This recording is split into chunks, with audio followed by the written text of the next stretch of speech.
Hello guys, आज की video में हम लोग डिस्कस करने वाले हैं क्लास 9th का एटम एंड इसका स्ट्रक्चर से रिलेटेड, एटम एंड मॉलिक्यूल से related law of constant proportion. किसके बारे में डिस्कस करेंगे? Law of constant proportion. तो लॉ ऑफ कांस्टेंट प्रोपोर्शन ये कहता है आपसे कि किन्हीं भी दो कंपाउंड्स को आप क्या करते हो, कभी भी रिएक्ट करा दो, कोई भी कंपाउंड बना दो, कभी भी दो एलिमेंट को एक कंपाउंड बनाओगे तो उन दोनों एलिमेंट का जो प्रोपोर्शन होगा, जो रेशियो होगा, वो हमेशा सेम आने वाला है। सेम किस तरीके से आएगा? एग्जांपल के लिए आपके पास में देखिए, आपने लिया मान लो किसको, carbon dioxide CO2। Carbon dioxide लिया, कार्बन का एटॉमिक मास कितना होता है आपके पास में? 12। तो कार्बन का एटॉमिक मास कितना होता है आपके पास में? 12। ऑक्सीजन का कितना होता है आपके पास में? ऑक्सीजन का होता है आपके पास में 16। अब दो आपके पास में एटम यूज्ड हैं ऑक्सीजन के, दैट मींस इसका 16 ना होकर कितना हो गया? 32। अब इन दोनों को क्या निकालते हो आप लोग? रेशियो निकालते हो। अब रेशियो निकालने पर देखिए, सपोज मैंने क्या किया, 4 से इसको कट किया तो 3 टाइम्स किया, 4 3 12। 4 से इसको कट किया तो कितना आ गया आपके पास में? 8। तो रेशियो जो निकल के आ गया कितना आ गया? 3:8। अब इसी की तरह मैं क्या करता हूं, अभी मैंने कितना ग्राम लिया था, देखिए सपोज मैंने कितना ग्राम लिया, 12 ग्राम ये है, 32 ग्राम ये है आपके पास में, टोटल कितना हो गया? 44 ग्राम CO2 को तोड़ने पर, 44 ग्राम CO2 को तोड़ने पर जो रेशियो आ रहा है कितना आ रहा है आपके पास में? 3:8। इसी तरीके से अगर मैं बेटा CO2 को कितना ले लूं, आप बताइए आपके अकॉर्डिंग कितना लेना चाहिए? अगर मैं CO2 का अमाउंट दोबारा से चेंज करता हूं और दोबारा से चेंज करने के बाद में मैंने इसका लिया सपोज 100 ग्राम, कितना लिया आपकी? 100 ग्राम। तो 100 ग्राम CO2 को जब भी डिकम्पोज किया जाता है, तोड़ा जाता है, तो तोड़ने के बाद में कार्बन की जो वैल्यू आती है वो आती है 27.27 ग्राम। कितना आया? कार्बन का वैल्यू आया 27.27 ग्राम। अब दोनों मिला के कितना था आपके पास में? 100 था। तो O2 का कितना आया होगा? ऑक्सीजन का O2 का जो आया होगा कितना आया होगा? 100 माइनस 27.27। इधर इसको माइनस करेंगे तो कितना आ गया आपके पास में? 3। इधर कितना आ गया आपके पास में? 7 आ गया। इसके अलावा अगर इधर से माइनस किया तो 99 बचा। 99 में से हमने 27 को क्या कर दिया? माइनस किया। 99 में से 27 गया तो कितना आ गया आपके पास में? 72 पॉइंट, कितना आ गया आपके पास में? 72.72 72.73 ग्राम। कितना आ गया? 72.73 ग्राम। अब इनका भी रेशियो निकालते हैं। जब इनका रेशियो निकाला है मतलब carbon upon O2, carbon upon O2 निकाला तो कार्बन की वैल्यू कितना निकल के आया आपके पास में? 27.27। इधर कितना निकल के आ गया आपके पास में? 72.7। 3 की जगह आप ले लीजिए आप यहाँ पर, चलो 73 ही ले लेते हैं। अब इसको जब हम लोग कट करेंगे बेटा, तो मैंने इसको क्या किया? 9 से कट किया। तो 9 से जब मैं इसको कट करूंगा तो ये आपके पास में 9 पॉइंट समथिंग आ जाएगा, सॉरी 3 पॉइंट समथिंग आ जाएगा। कितना आ जाएगा? 3.3। और जब इसको मैं कट करूंगा तो आपके पास में कितना आ जाएगा? 8.7 के आसपास आएगा। अब इन दोनों को जब भी हम लोग क्या करते हैं, इक्वेट करते हैं, तो हम लोग क्या करते हैं? 0.7 वाले वैल्यू को इग्नोर मारेंगे और 0.73 वाले वैल्यू को क्या करते हैं? इग्नोर मार देते हैं। इग्नोर मारने के बाद आपने देखा कि ये 27, जब इसको 9 से कट किया गया तो हमने कितने टाइम जाएगा? 3 टाइम गया। और 72 में जब हमने क्या किया? 9 से डिवाइड किया तो कितने टाइम गया? 8 टाइम गया। तो यहाँ पे रेशियो फिर से कितना आ गया? 3:8। तो आपके पास में लॉ ऑफ कांस्टेंट प्रोपोर्शन आपसे कहता है कि आप किन्हीं भी दो एलिमेंट से कोई सा भी कंपाउंड बनाओगे या फिर उनको कितने भी अमाउंट में लोगे तो उनका जो प्रोपोर्शन आएगा हमेशा क्या रहने वाला है? सेम रहने वाला है। जैसे अभी CO2 कितना लिया था? 44 ग्राम लिया था, तब भी 3:8 आया था। अभी कार्बन डाइऑक्साइड कितना लिया है हमने? 100 ग्राम लिया है, तब भी कितना आया आपके पास में? 3.8 ग्राम। 3:8 की क्या है उसका वैल्यू आया है। ठीक है, तो ये क्या कहता है बेटा? It state that the law of constant proportion, it state that the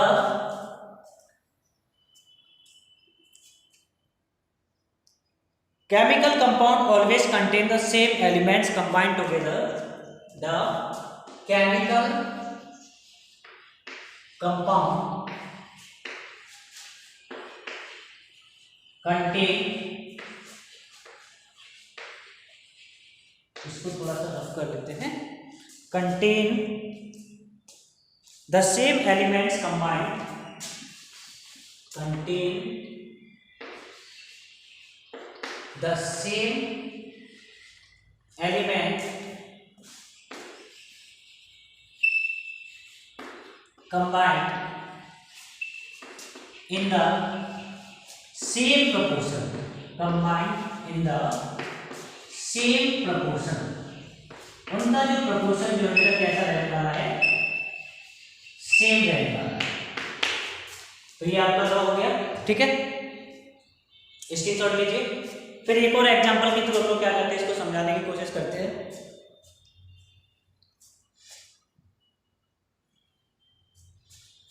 देखिए सेकंड एग्जांपल की अगर बात किया जाए, सेकंड एग्जांपल में है आपके पास में मैग्नीशियम ऑक्साइड। मैग्नीशियम ऑक्साइड का फॉर्मूला क्या होता है, MgO।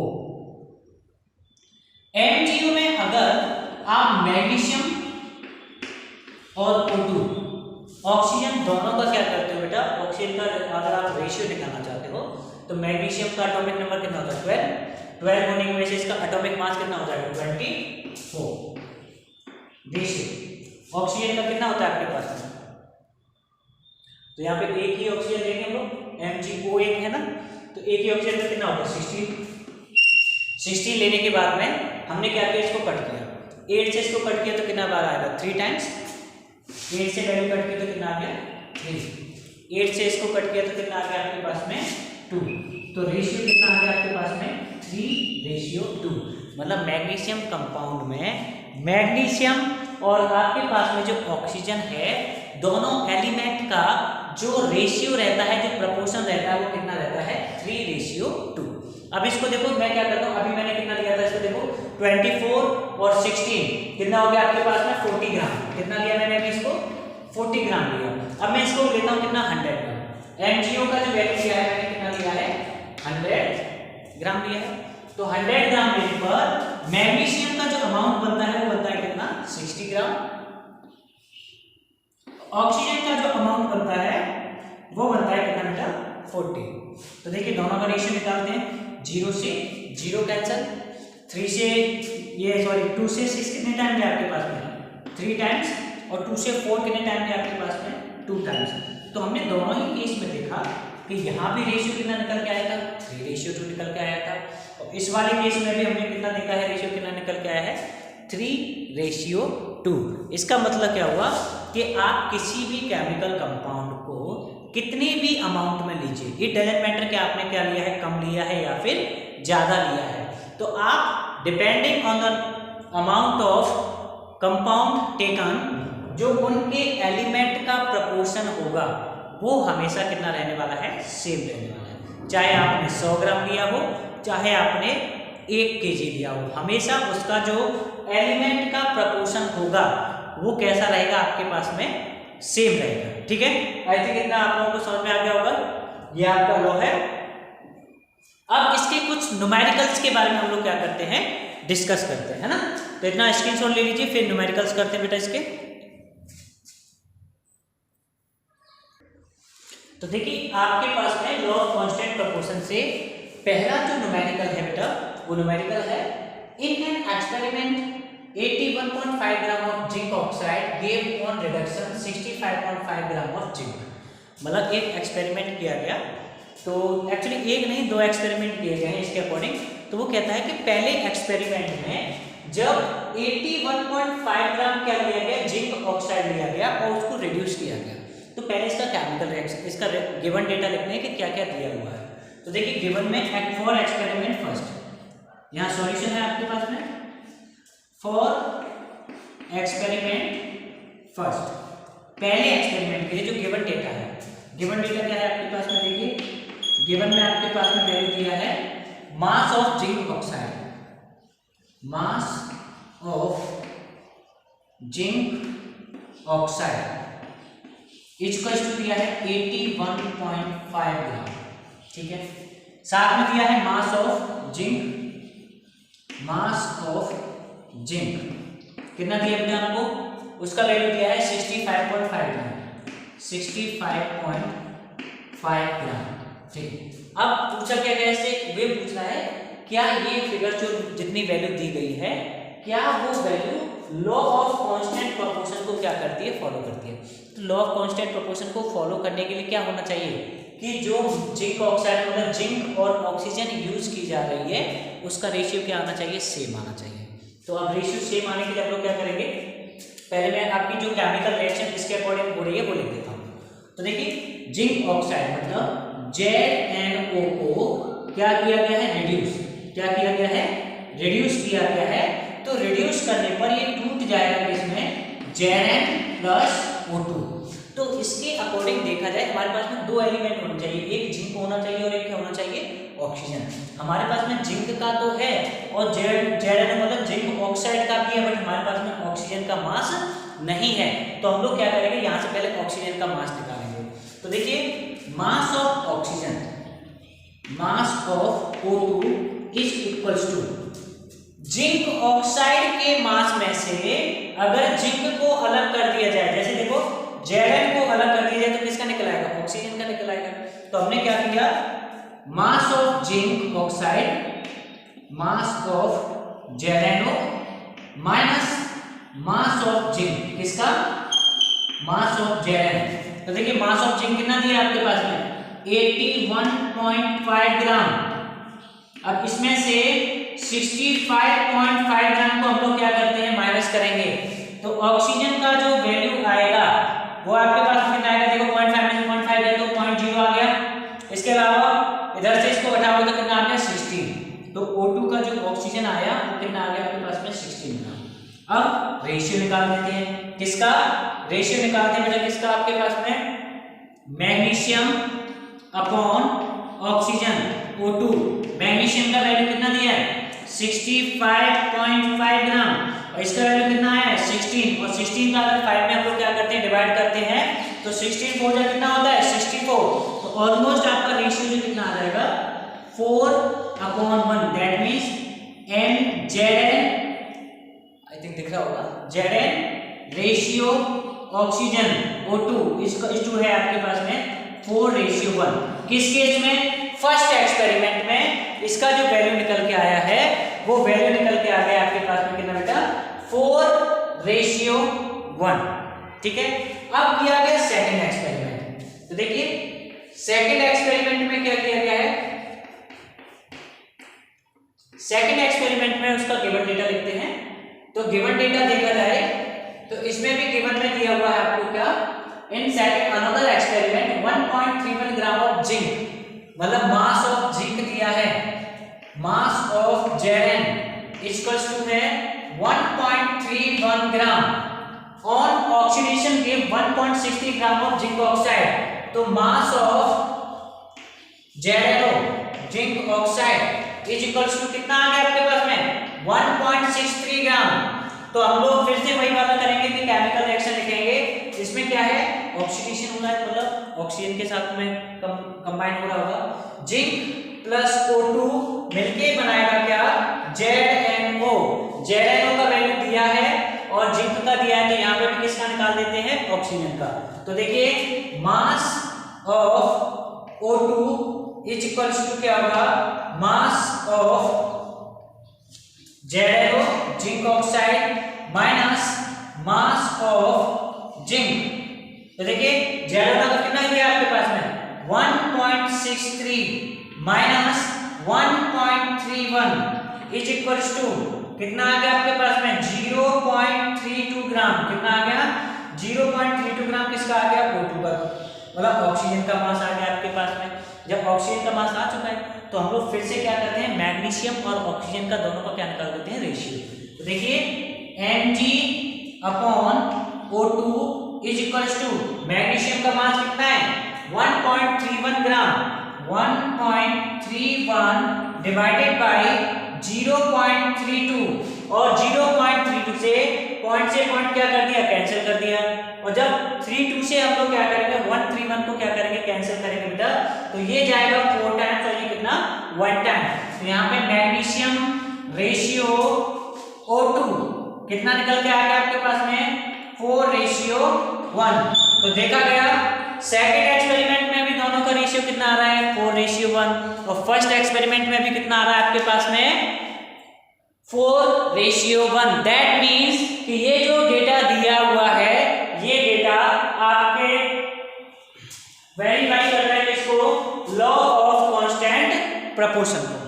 समझ में आ गया, ठीक है, स्क्रीनशॉट लीजिए। फिर बढ़ते हैं सेकंड न्यूमेरिकल की ओर।